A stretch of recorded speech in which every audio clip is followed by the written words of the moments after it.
I want to turn and talk about a topic that I think is really among the most important things we can be talking about in all of this crisis. And that is I called it forgetting who we are. And I don't know if you are a regular listener, you may have listened to quite often the lyrics and the theme music for my show. But the lyrics of the theme music say, remember who we are. And there's a really great point. And we're going to run through some data about where we are on the coronavirus. I'm going to run through some comparisons of other situations we've had that are similar in nature. I'm going to talk about the kind of orders in place right now in this country and whether they are legitimate, whether they are comporting with the level of concern we should have. Are we doing too much in terms of forcing people to stay in, the shelter in place? Are we surrendering our liberty and our authority as individual people to live in the freedom guaranteed to us? You likely know that Joe Biden had a little bit of trouble remembering what was in the Declaration of Independence. I remember, and I want to just remind you about the idea that the whole concept of America, the whole concept is that we're all created equal, that we have rights from God simply because we were born, and that because we have this commitment to liberty as the founding idea of our country, we all agreed centuries ago that we have the right to life, liberty, and the pursuit of happiness. Obviously, those rights are not absolute.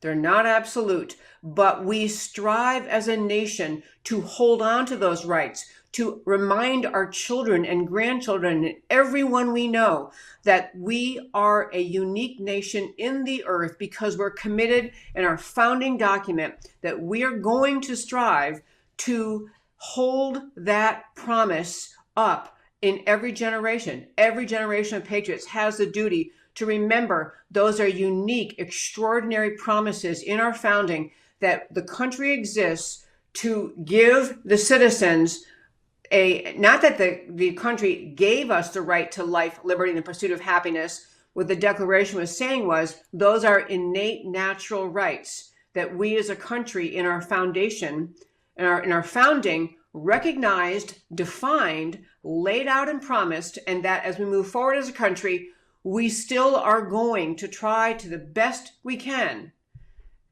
to honor that promise of liberty, of the idea that each of us has the right to life, liberty, and the pursuit of happiness. Because we are surrendering liberty at this time, this coronavirus crisis time, in major, extraordinary, unprecedented ways. I want to talk about those really to urge you again to keep in mind what we should be doing as citizen patriots, even during this crisis. But to start with, I want to be, completely forthcoming about the numbers. You may have heard, you likely did hear, that with respect to the numbers in our country, we have new models being honored, being quoted, and being shared by, and becoming the basis for policy in this country. New models. Dr. Fauci, who is the NIH guy who's been around since time began in Washington and who is advising President Trump, he is talking about now grim numbers coming up, essentially saying that we in America, we may end up with something in the range of, I'm going to get his numbers precisely, that we may end up with over 100,000. These are Dr. Fauci's numbers based on models. We may have over 100,000 deaths in America due to the COVID-19 disease, which is the disease that you contract if you come into contact with and become ill with the coronavirus. The COVID-19, we may have over 100,000 deaths in this country. He's saying that it's a big number, over 100,000 deaths, and talked about we may have, with respect to the number of people who contract it, we may have, in fact, he even said we likely see 100,000 and maybe even to 200,000 coronavirus deaths before this is all over. And, he just said he's basing it on models, not on measurements currently taken, but on models. And he predicts we're going to have millions of cases. So when you recognize that that is the level of concern that he has as an expert. And given that, people are gathering data from all over the world. So I'm not trying to by what I'm about to say about our idea of defending America and remembering who we are, I am not ignoring those numbers. I'm not hiding them. He's talking about big, big numbers. And so as the projections rise, and they are based on numbers that we look at in our country and numbers in other countries, it's important to keep in mind a couple other things just to keep it in perspective. Just 3 or 4 days ago, Dr. Birx, B-I-R-X, also spoke at a press conference, one of President Trump's press conferences, and she actually said, we may be looking at inaccurate models. We may be looking at models that essentially are predicting significantly higher spread of coronavirus than is actually likely. So she was warning against models. And let me remind you, folks, models are entirely driven by the data entered into them. There's no magic to them except the data, and the data entered into them is decided by whoever is creating the model. The data entered into them is based on assumptions and the notion that we're dealing with experts who are drawing the best data they can.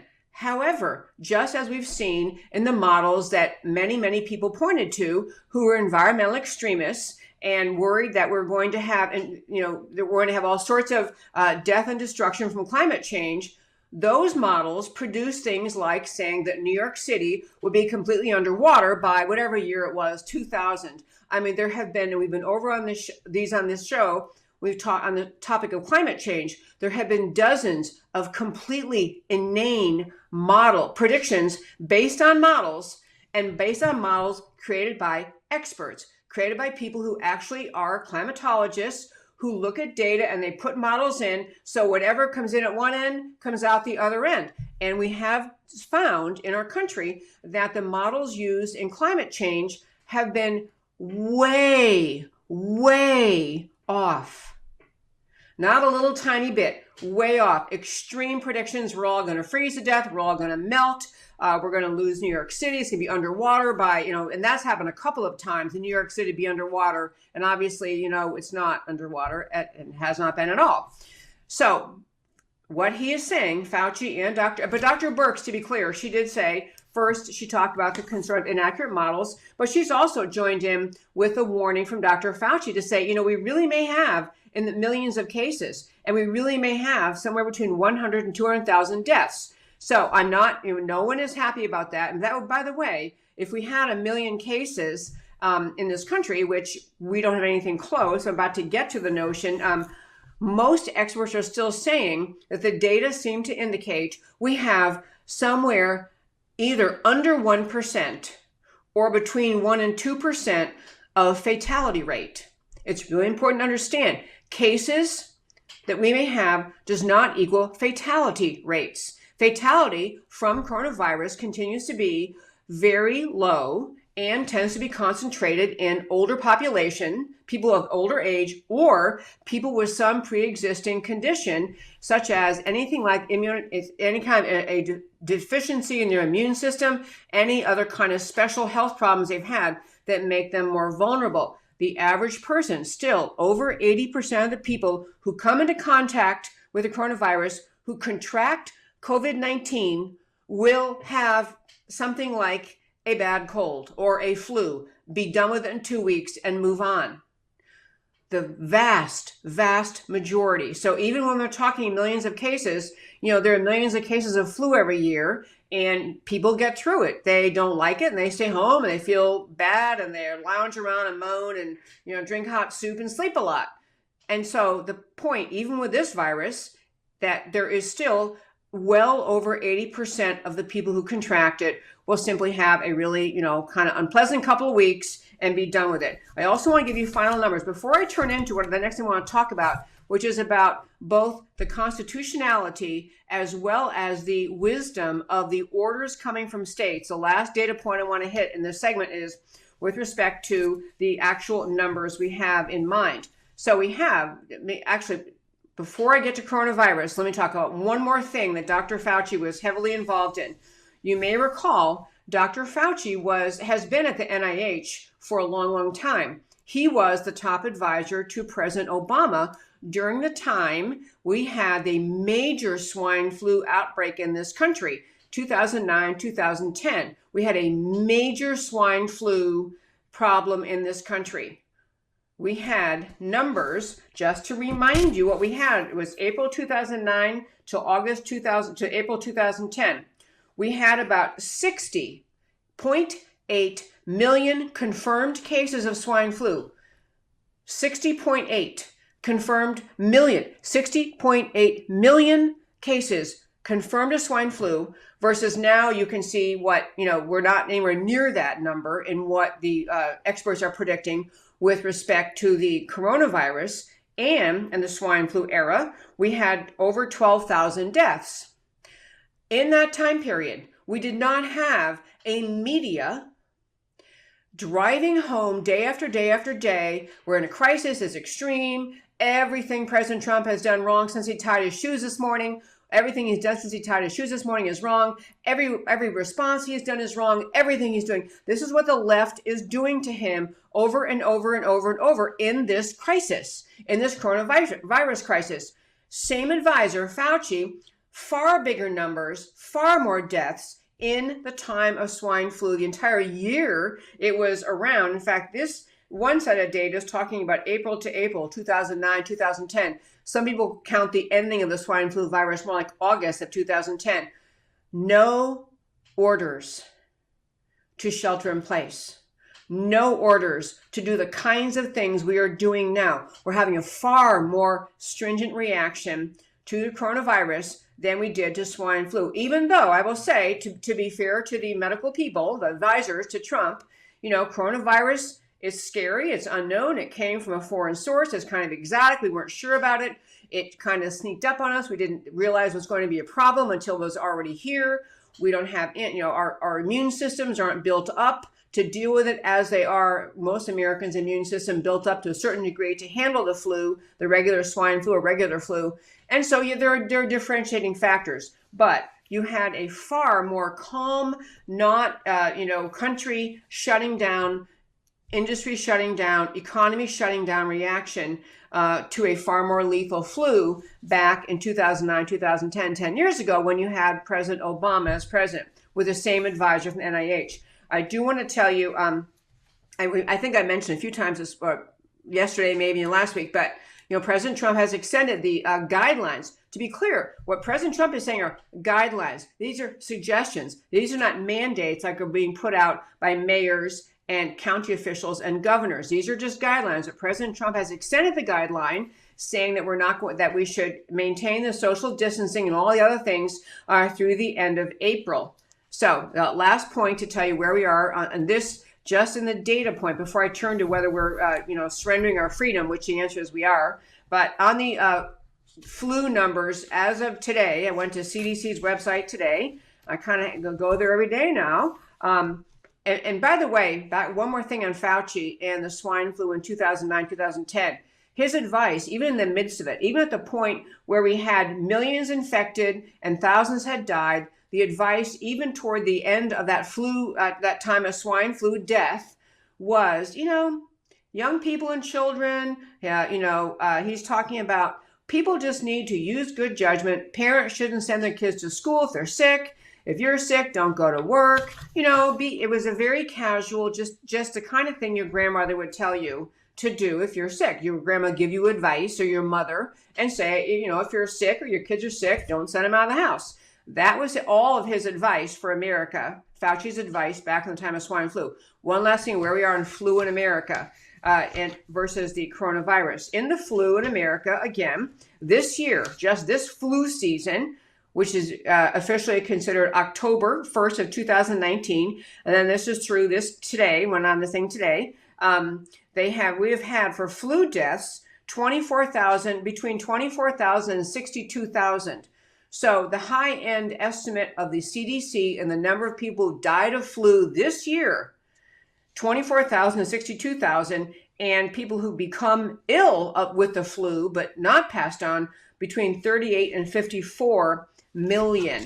38 to 54 million Americans had the flu this year, according to the CDC. By contrast, on the COVID-19, you can track from coronavirus, we've had total cases of 163,000, as contrasted again with the flu of 24,000. We're talking about with the total cases 163,000, but I'm sorry, I'm saying those numbers wrong. I want to correct myself. Total cases with the COVID-19 at this point, 163,000. Total cases with the flu between 38 and 54 million. 38 to 54 million cases of flu this year and 163,000 cases of COVID-19. As to deaths, somewhere between 24 and 62,000 from deaths from the flu. Again, 24,000 to 62,000 versus with the coronavirus deaths of 2,800. It might be up to 3,000.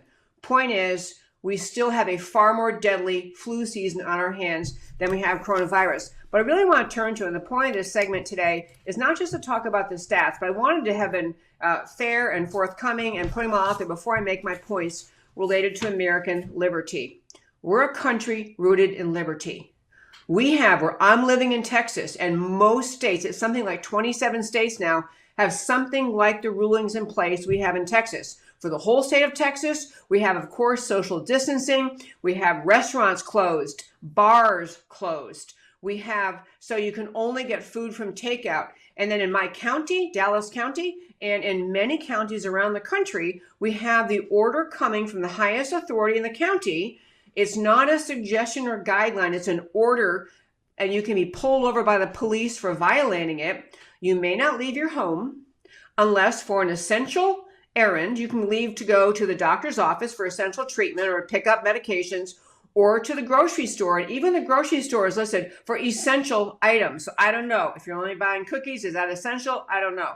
I'm getting at there very, very rigorous orders in place in Dallas and in places around the country where we are agreeing based on the emergency order status to say, we're just going to stay home. Just going to stay home. That's what we're going to do.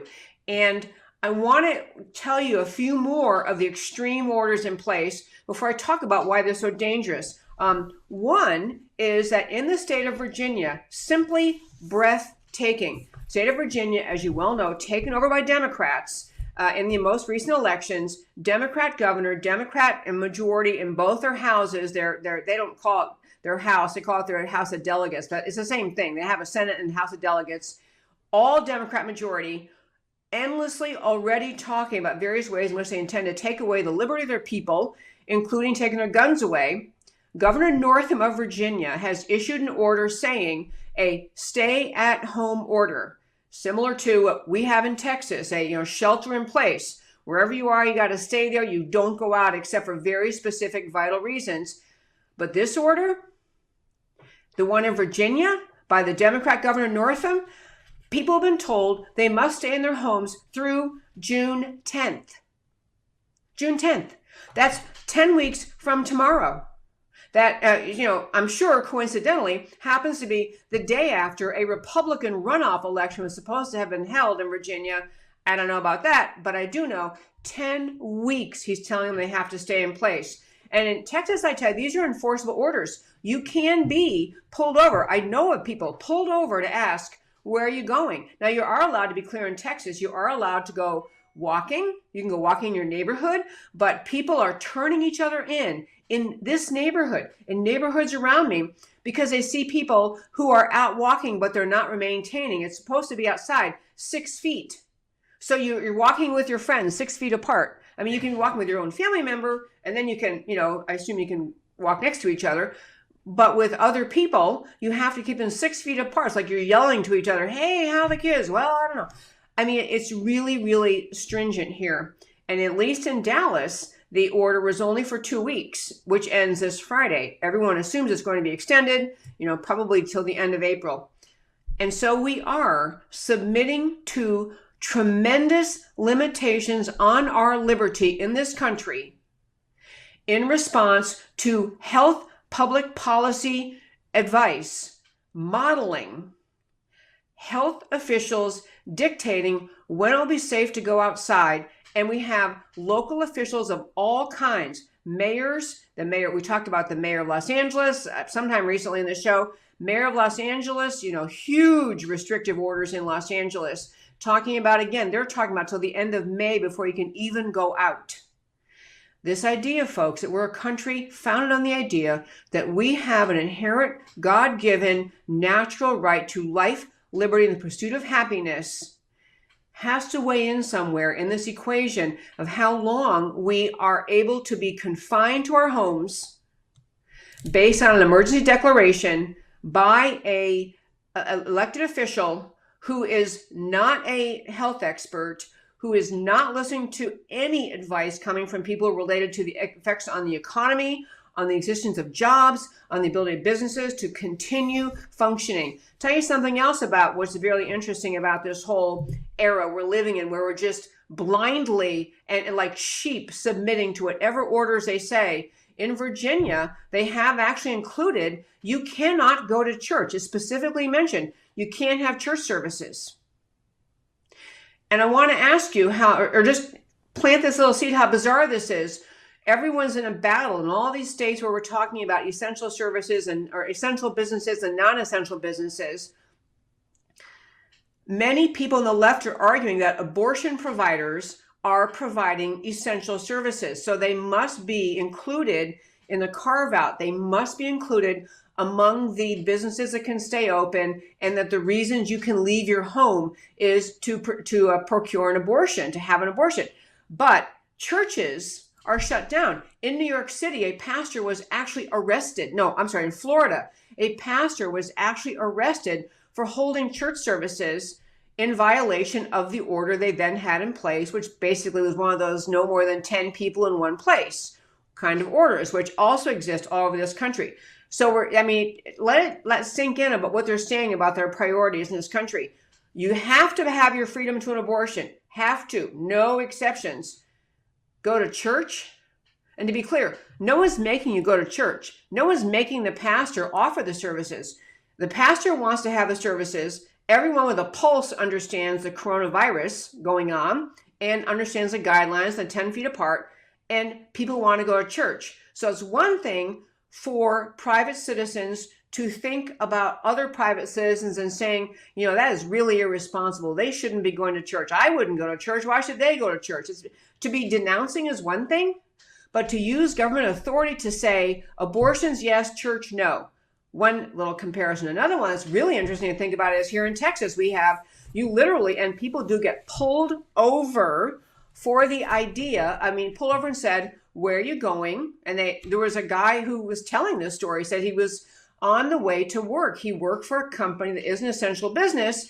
And the police officer said, you have to have your papers. You have to have in your car with you proof that you're allowed to be on the road because where you work is an essential business. And just the comparison I want to make is, so think about this crazy. The American left is advocating because people are incarcerated, they're in jail or prison because they actually did commit a crime and they're in jail as punishment for that crime. They should be freed. They should be freed because of the threat of coronavirus. But healthy citizens who are out and about wanting to go to the grocery store or to work or wherever they're going are going to be put in jail while we're letting criminals out. One last point to make, and I'm going to keep diving into this in Texas, but there was a lawyer in California is making the point that in California, their state constitution actually spells out the idea, and he said most state constitutions have these kind of things, spells out the idea you have the right to move freely. Part of your right as a citizen is not just free speech sitting in your home, not just freedom of assembly to have your family assemble together. It's freedom to be out in the world, to go about your life, to pursue your career or your job, assuming it's a legal job. And so this lawyer is saying in California, these local officials, they don't even have constitutional authority to issue these orders that are, again, open-ended as to time. Many of them saying, like ours says here in Dallas County, through April 3rd, but we're probably going to extend it to April 30th. We're going to have extensions and extensions and not sufficient challenges, if any, by citizens saying, where do you get the authority to tell us this? We need to start to recognize that even if the coronavirus surprised everyone and alarms everyone, we cannot allow our governmental authorities to take away our basic civil liberties in response to this coronavirus threat. We cannot surrender our liberties. We have to, as we're going to be talking more in this show about on Thursday of this week. We're going to be talking with Steve Moore, who is he is an advisor to President Trump, the Heritage Foundation economist, about what really happens to an economy when it's frozen in place like ours is. What really happens? How do you get it back working again? What is the impact on people and businesses? Because we're not in a place we can just freeze the economy for a couple of days and then march on. We are really we're getting to a crisis point in our country because we've been frozen in place as a country with this virus for too long. So I want to I'm going to keep on planting the seed that we need to remember as Americans who we are. We have had 240 years plus in this world as a country, surviving all sorts of flu epidemics, swine flu epidemics, other kinds of health threats and concerns. We're a country that's been rooted in liberty, and we've never done anything like this. In the 3 months, at the very most of 3 months, America's even been vaguely aware, because January, even into February, we were vaguely aware of this.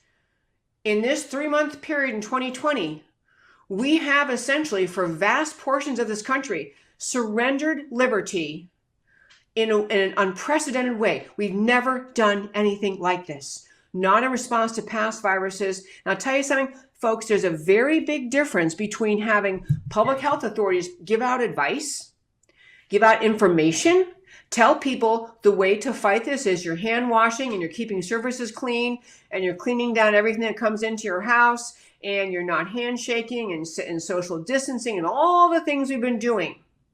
And maybe there'll be more things, and wearing masks. We all can garner that information. Most people will follow it. But at the same time, there's a huge difference between getting good information from the government, understanding how to protect ourselves, and government mandates to say, you can't leave your home. You can't leave. You can't go out and about. You can't go to your friend's house for your political meeting. Think of all the things. I want to just plant some other seeds about how differently our society may feel, how it's changing as we go forward under this coronavirus challenge. Because you understand, of course, people keep saying, well, the models say it's going to peak in mid-April, then it's going to dissipate, then we're going to be fine. But no, you have to understand, the experts are already saying, even if it kind of the graph goes back down, the modeling shows going down, that we're going to have it's going to come back in the fall. And viruses come back year after year after year. So are we now in 2020, in March of 2020, the end of March, are we submitting to the health authorities of this country that henceforth and forevermore, we are going to be sure that we have absolute deference. Everyone salutes and follows to whatever the government says about health challenges. We all just stay home whenever they say. We don't challenge them. We just submit. Because I want you to think about the kind of normal life things, how much has changed in this short period of time. Football season will come in the fall. For our family, for a lot of families, football season is like a happy time of year. A lot of people like to go to football games in person. You're talking about tens of thousands of people sitting in stands together with seats all crammed together. This was a normal thing to do in our country since the NFL came along. People have Sunday afternoon parties, they have Super Bowl parties, they have NFL watching, get together with your friends, watch your hometown team in your house. Are we going to be so afraid of the coronavirus coming back in the fall that all this social distancing is going to mean the NFL just goes away? And if you think that is a silly concern, it's already being talked about. Can the NFL even exist? If we can't have games in person, it's not nearly as exciting to watch a bunch of guys playing football on a field, obviously not social distancing, and the only way you can watch it is in the privacy of your own home with no other friends over. And you can't be in the stands and you can't be cheering them on. And what about your high school games and your kids' high school games and your kids' high school basketball games? all of normal life. What about Trump rallies? Are we surrendering that we're not going to have any more Trump rallies for the rest of time? This is an outcome the left would love to have. They'd love to see that.